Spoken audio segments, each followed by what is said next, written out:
विभाग में आपका स्वागत है। मैं हूं प्रोफेसर देवेंद्र प्रसाद राय। आज मैं आपसे ईरान यूएस वार में जो पाकिस्तान जो मीडिएट कर रहा है, मीडिएटर का रोल अदा कर रहा है, इस पर बातें करूंगा। आपको ज्ञात है कि 28 फरवरी से ही इराक और ये ईरान और यूएस इसराइल के बीच युद्ध जारी है। दोनों ओर से भयंकर लॉस हो रहा है। इस बीच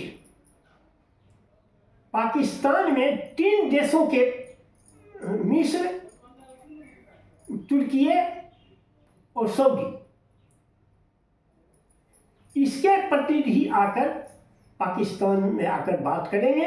पाकिस्तान को मीडिएट कर रहा है इसमें युद्ध विराम के लिए। हालांकि यह सब आयवास है, केवल उस मीडिएशन का कोई मतलब नहीं है। मीडिएटर तो वह होता है जिसको दोनों पक्ष माने। ईरान तो उसे मान नहीं रहा है, हालांकि ईरान ने उसे फ्रेंडली नेशन कहा है और उसका एक ही पॉजिटिव पॉइंट है कि उसने इसराइल को आज तक मान्यता नहीं दिया है। इसराइल से उसके कोई संबंध नहीं है। वह इसराइल को एक स्टेट के रूप में, एक सॉवरेन स्टेट के रूप में मान्यता ही नहीं दे रहा है। लेकिन ट्रंप का भरोसा उस पर ज़्यादा है। आपको याद होगा कि इसके पहले ऑपरेशन सिंदूर के बाद मुनीर के साथ लंच किया था, शहबाज शरीफ को बुलाकर। इस बीच दोनों के बीच कई बार मुनीर और शहबाज अमेरिका की यात्रा कर चुके हैं। अब इसलिए ट्रंप को उस पर विश्वास है। और दूसरी बात है कि देखिए, इतिहास में आप जाइए, 1960 से 55 साल पहले 1971-72 में जब कोल्ड वार जारी था, एक ध्रुव सोवियत यूनियन, एक ध्रुव अमेरिका, तो ऐसा हो गया कि 67 में सोवियत यूनियन और चाइना के बीच उसूरी नदी पर झड़प हो गई, माने युद्ध हो गया। कुछ दिनों तक युद्ध चला। इसका फायदा उठाकर दुश्मन का दुश्मन यानी रूस का दुश्मन चाइना, तो दुश्मन के दुश्मन से दोस्ती करना चाहिए। इसलिए रिचर्ड निक्सन, जो उस समय प्रेसिडेंट थे अमेरिका के, उन्होंने चैनल शुरू किया कि किसी तरह चाइना से बात हो। तो 2 कंट्री उसके लिए मुफीद मिला। एक तो चौसेस्कू, जो रोमानिया के प्रेसिडेंट थे और कम्युनिस्ट भी थे, सोवियत ब्लॉक में थे, वार्सो पैक्ट नेशन के एक सिग्नेटरी थे। लेकिन उस समय के जो प्रधान थे, वहाँ तो चेयरमैन जो कम्युनिस्ट पार्टी का होता है वही प्रधान होता है, प्रधानमंत्री और सब मंत्री गौण होते हैं। तो चेयरमैन माओ ने किसी भी यूरोपियन कंट्री की मध्यस्थता को स्वीकार नहीं किया।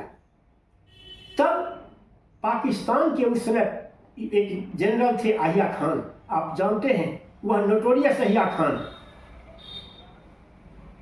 जिसने कितना बंगाल में खून खराबा किया था। वह नोटोरियस अहिया खान के पास हेनरी किसिंजर, जो निक्सन के सबसे दाहिने हाथ समझे जाते थे, उन्होंने मीडिएट किया और फिर चाइना और अमेरिका के बीच संबंध विकसित हुए। तो इसलिए अमेरिका को चाइना पर, पाकिस्तान पर मीडिएटर के रूप में बहुत विश्वास है और इसमें कोई बड़ी बात नहीं है। मीडिएटर है तो क्या हुआ? क्या पाकिस्तान की या इंडिया की ही इतनी हैसियत है कि वह ईरान या इसराइल को और यूएस को किसी बात पर राजी करने को मजबूर कर जाए, किसी पॉइंट पर पहुंचने के लिए मजबूर किया जाए? बस केवल एक मैसेंजर हैं कि उनके 15 सूत्री प्रोग्राम को, जो उन्होंने युद्धबंदी के लिए 15 सूत्री प्रोग्राम दिया है, उसको वह ईरान तक पहुंचा दिया है। बस इतना ही उसका रोल है। इसमें कोई बाबा मचाने की जरूरत नहीं है और कोई पाकिस्तान को एक्स्ट्रा लिवरेज नहीं मिला है। और वैसे भी जानिए, ईरान एक कठमुल्ला देश है। वहाँ जो है, एक वो तो मुसलमान फैनाटिक मुस्लिम होते हैं, वह महा फैनाटिक मुस्लिम है वह। तो इसलिए वह तो, और यह भी इस्लामिक देश है, तो दोनों के बीच तो स्वाभाविक बॉन्ड है। कोई हिंदू देश या क्रिश्चियन देश